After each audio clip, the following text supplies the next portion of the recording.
रायजो राजाफोरा ओनसोलाव दालां लुनांगौनि दाबियाव गोख्रोङै खुद्रिखांदों। धेमाजि जिल्ला सिमेन्ट सापरिनि गुबुन गुबुन गामिफोराव दिमौ दैमानि दैया गोबाव समनिफ्रायनो गोजोन गैयै थासारि लाबोगासिनो। जाहोना जाबाय दैमानि सायाव हान्थिनाय लामाजों गोबाव समनिफ्रायनो दालां गैया। बेबादिनो दिनैसिमबो गोजोन गैयै थासारिजों भुगिनांगासिनो सिमेन्ट सापरि हालामनि गुबुन गुबुन गामिफोराव। बेखौनो लानानै दिनै गासै गं 40निबो बारा गामिनि सुबुंफोरा लैहोर लैहोर ओंखारनानै सिमेन्ट सापरि शिबनगढ़ मन्दिरनिफ्राय दिमाव दैमानि रुगुंसिम हानजा सुरनानै गोख्रोङै खुद्रिसारनाय हाबाफारि लादों। खुद्रिसारनायनि गेजेर गेजेर दालां गैयाब्ला भट होआ होननानै बायदि बायदि स्लगान होयो। लोगोसे थाबैनो बे ओनसोलाव रायजो राजानि मोजां सुबिदा जानाय बादि दैनि सायाव दालां लुनानै होफैनो थाखाय सरकारखौ खावलायदों। চোৱা আপোনালোকে আজি আমি এইখন ডিমৌ নদীৰ ওপৰত আমাৰ এখন ব্ৰিজ নথকাৰ কাৰণে আমি আজি ৭৫ বছৰ দিন ধৰি এই অঞ্চলবাসী ৰাইজে আমাৰ জৰ্জৰিত সমস্যাত পৰি আছে। আৰু এইখন পথ আমাৰ আৰ্থিক দিশত আৰু স্বাস্থ্যৰ দিশত আৰু শিক্ষাৰ দিশত এইখন নদীৰ পৰা আমি মানে পাৰাপাৰ কৰি পেলাই আমি সহযোগ ৰাখোঁ। কিন্তু পৰিতাপৰ বিষয় যে আমাৰ যিসকল এই অঞ্চলবাসী ৰাইজৰ ল'ৰা ছোৱালীসকলে আমাৰ শিক্ষা দীক্ষা গ্ৰহণ কৰিবলৈ যোৱাৰ সময়ত বাৰিষাত প্ৰায় 6 মাহ পৰ্যন্ত দিন আমাৰ ল'ৰা ছোৱালীয়ে শিক্ষা দিশৰ পৰা বঞ্চিত হৈ থাকে। আৰু এটা পৰিতাপৰ বিষয় যে আমাৰ অঞ্চলবাসী ৰাইজৰ কোনো এজন ব্যক্তিয়ে কিবা এটা বেমাৰত যদি আক্ৰান্ত হয় তেতিয়াহ'লে আমি অতি সময়মতে আমি স্বাস্থ্য কেন্দ্ৰলৈ নিব নোৱাৰাৰ কাৰণে আমাৰ ৰোগীয়ে মৃত্যুক অকালতে আৱতি ল'বলগীয়া হয়।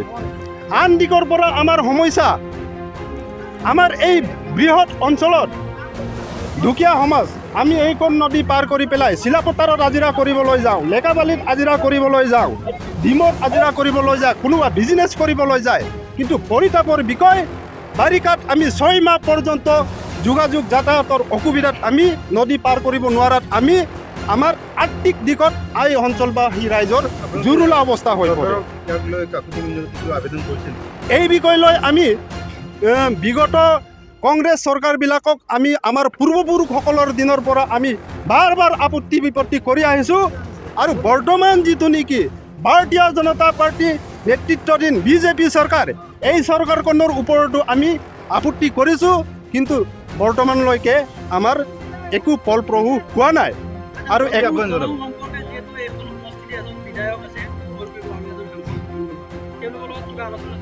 একেসকলৰ লগতো আমি দাবীদাৰ কৰি আহিছোঁ, কিন্তু কোনো এটা দলঙৰ ব্যৱস্থা আমাক কৰি দিয়া নাই।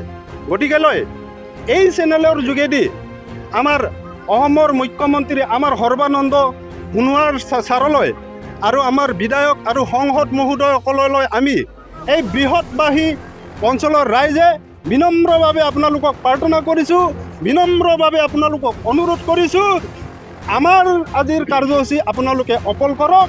এই নদীখনৰ ওপৰত এখন আমাক পকা দলং বনাই দিয়ক। আমাৰ দাবী আপোনালোকে লক্ষ্য কৰক। অন্যথা হ'লে ইয়াৰ মাধ্যমৰ যোগেদি অসম চৰকাৰ বিধানমন্ত্ৰীয়ে MLA MP সকলক ক'ব বিচাৰিছোঁ যে আমি এইখন নদীৰ বাবে স্কুললৈ যাব নোৱাৰোঁ, ৰেগুলাৰ বন্ধ হৈ থাকে, পৰীক্ষা আছিলে পৰীক্ষাও দিব নোৱাৰোঁ, কেতিয়াবা বহু সমস্যাৰ সৃষ্টি হ'ব পাৰে। গতিকে আমি দলংখন দাবী কৰিছোঁ, দলং আমাৰ লাগিবই লাগিব। আৰু লাইফৰ প্ৰথমতে মই নমস্কাৰ জনাইছোঁ। মোৰ নাম শ্ৰী চন্দ্ৰকান্ত দায়ে। যিহেতু আমি আজি ইয়াতে আমাৰ জন্মৰ আগতে আজি পৰ্যন্ত মানে ৭৫ বছৰ হৈ গৈছে। যিহেতু পূৰ্ণভাৱে পাহাৰৰ পৰা আহি কিনি যিহেতু আমাৰ ইয়াত নদীৰ অত্যাচাৰত আমি ভুগি আছোঁ। বৰ্তমান এনেধৰণৰ চৰকাৰে যদিও মানে সুবিধা লোৱাৰ কিছু এটা তাৰতম্যৰ ভিতৰতো যদি আমি আবেদন নিবেদন মৌখিকভাৱেও কৰিছোঁ, লিখিতভাৱেও কৰিছোঁ, অন্যান্য ক্ষেত্ৰত কৰিছোঁ, কিন্তু কোনো এটাত মানে আমি কংগ্ৰেছ বিজেপি AJP বুলিবলৈ নাই। এই চৰকাৰে দিম বুলি কৈ কিন্তু দিয়া নাই। বৰ পৰিতাপৰ বিষয় যে বৰ্তমান যিহেতু মানে সমস্যা দিন মজুৰি কৰাৰ পৰা আদি কৰি কিনি আমাৰ কণ স্কুলীয়া ল'ৰা ছোৱালীসকলে দুখীয়াবিলাকে ইয়াতে মানে পঢ়ি আছে। যোনবিলাকে ধনী টাইপৰ মানুহ ইহঁতে মানে উচ্চ খাপত ভুগি গৈছে।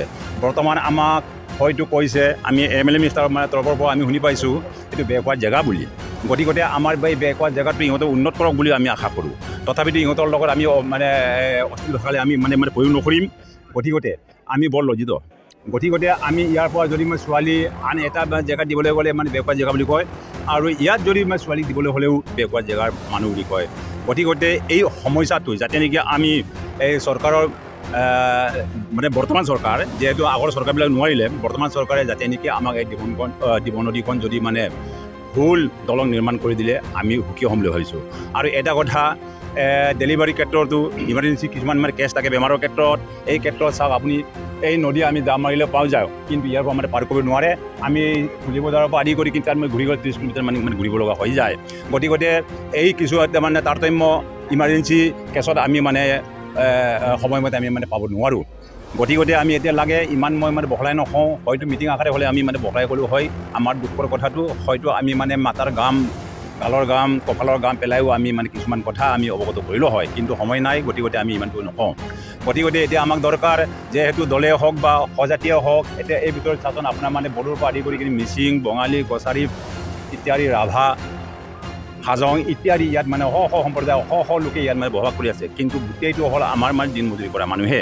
গতিকে আমি ওপৰ মহলৰ পৰা হয়তো একেলোকে আমাক মৰম কৰি কিনি যে হওক আমাৰ মানে ইহঁতে শ্ৰদ্ধা ৰাখি কিনি আমাৰ ওপৰত শ্ৰদ্ধা ৰাখি কিনি দুখীয়া কৃষিজীৱী লোক সমাজে কেনেধৰণৰ ইহঁতে মানে বাচি থাকিব পাৰে বুলি, যাতে নেকি দৰিদ্ৰ সীমাৰেখাৰ তলৰ মানে বসবাস কৰা লোকসকলক ইহঁতে মানে এই দলংখন বনাই দি কিনি ভৱিষ্যতে এনেধৰণৰ মানে উন্নত দিশত যদি আগবঢ়াই নিব বুলি ভাবি মোৰ বক্তব্য মই ইমানতে ৰাখিছোঁ।